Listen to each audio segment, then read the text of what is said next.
నమస్కారం. ఎల్జెసి TV news కి స్వాగతం. 10వ తరగతి పరీక్ష ఫలితాలు ఏప్రిల్ 23వ తారీఖున విడుదల చేశారు. ఈ ఫలితాల్లో చాలా మంది విద్యార్థులు ఫెయిల్ అవడంతో పాటు మార్కులు కూడా తక్కువగా వచ్చాయని ఆత్మహత్య ప్రయత్నాలు చేసుకున్న సందర్భాలు కూడా ఉన్నాయి.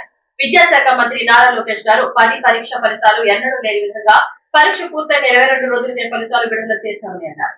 ప్రచారం ఆర్భాటంలో ఉన్న శ్రద్ధ విద్యార్థులకు సరైన రిజల్ట్స్ ఇవ్వడంలో విఫలం చెందారు. చరిత్రలోనే ఎప్పుడు లేని విధంగా 66,363 మంది విద్యార్థులు రీవాల్యుయేషన్ కు అప్లై చేస్తున్నారు. అందులో ఇప్పటికే 11,000 మంది పైచిలుకు విద్యార్థులు ఫెయిల్ అయిన వాళ్ళు పాస్ అయ్యారు. మరీ ముఖ్యంగా మార్కుల శాతం కూడా పెరిగాయి. మీరు తీసుకున్న నిర్ణయం వల్ల చాలా మంది విద్యార్థులు ట్రిపుల్ ఐటీలో సీట్లు కూడా కోల్పోయిన పరిస్థితి. విద్యార్థులే స్వయంగా ప్రెస్ మీట్లు పెట్టి వారి యొక్క బాధను రాష్ట్ర ప్రభుత్వానికి తెలియపరుస్తున్నారు. కానీ ఇప్పటి వరకు ఎక్కడా కూడా నారా లోకేష్ గారు విద్యాశాఖ మంత్రి అయ్యుండి విద్యార్థులు ఎదుర్కొన్న సమస్యల గురించి వీటిపైన మేము వెంటనే స్పందించి సమస్యను పరిష్కరిస్తామని కనీసం ఒక్క స్టేట్మెంట్ కూడా ఇవ్వలేదు. ఎం సాయి కుమార్, ఏఐఎస్ఎఫ్ రాష్ట్ర ఉపాధ్యక్షులు. ఫెయిల్ అయింది విద్యార్థులు కాదు, కూటమి ప్రభుత్వం. ఎందుకంటే దీనికి ముఖ్య ఉదాహరణ పోయిన నెల ఏప్రిల్ 23వ తారీఖున 10 పరీక్షల ఫలితాలు విడుదలైనాయి. అందులో నారా లోకేష్ గారు అయితే మా ప్రభుత్వం అధికారంలోకి వచ్చిన తర్వాత ఫలితాలు చాలా తొందరగా విడుదల చేశామని చెప్పి ప్రచారాలు చేసుకున్నారు. పరీక్షలు అయినటువంటి 22 రోజులకే ఫలితాలు విడుదల చేశామని చెప్తూ చాలా బాగా చెప్పారు. కానీ దీనివల్ల కారణంగా చాలామంది విద్యార్థులు వారు అనుకున్నటువంటి స్థాయికి వాళ్ళకు కావాల్సినటువంటి కోరుకున్నటువంటి సీట్ను కూడా కోల్పోయిన పరిస్థితి కనిపిస్తుంది.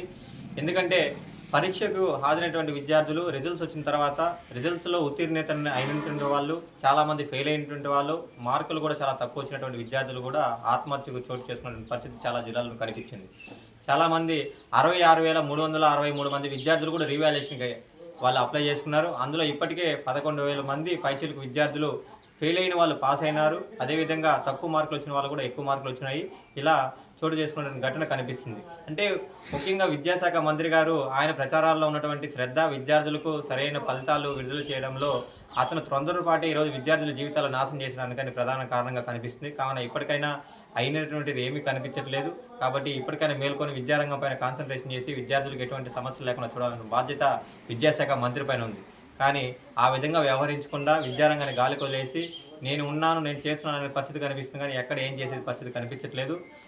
వెంటనే విద్యార్థులు ఎవరైతే ట్రిపుల్ ఐటీలో సీట్లు కోల్పోయినారో వారికి కూడా సీటు కల్పించే విధంగా ఆలోచన చేయాలి. అదేవిధంగా భాష్యం విద్యా సంస్థలో ఉన్నటువంటి కాకినాడ బ్రాంచ్లో 600 మార్కులు ఎవరికైతే విద్యార్థినికి మార్కులు వచ్చాయో ఆ పేపర్ కూడా రీవాల్యుయేషన్ చేయాలి. 600 మార్కులు ఎలా వచ్చాయి ఏంటనేది కూడా రీవాల్యుయేషన్ చేయాలి. పబ్లిక్లో అన్ని కూడా పబ్లిక్గా ఆ పేపర్స్ అన్ని కూడా పబ్లిక్కి వాళ్ళ ఓపెన్ ఫర్ ఆల్ అనేది వెబ్సైట్లో పెట్టేసి ఆ పేపర్ కూడా ఉంచాలని చెప్పి కూడా ఈ సందర్భంగా విద్యార్థుల పక్షాన వాళ్ళ తల్లిదండ్రుల పక్షాన ఏఐఎస్ఎఫ్గా రాష్ట్ర ప్రభుత్వాన్ని డిమాండ్ చేస్తుంది.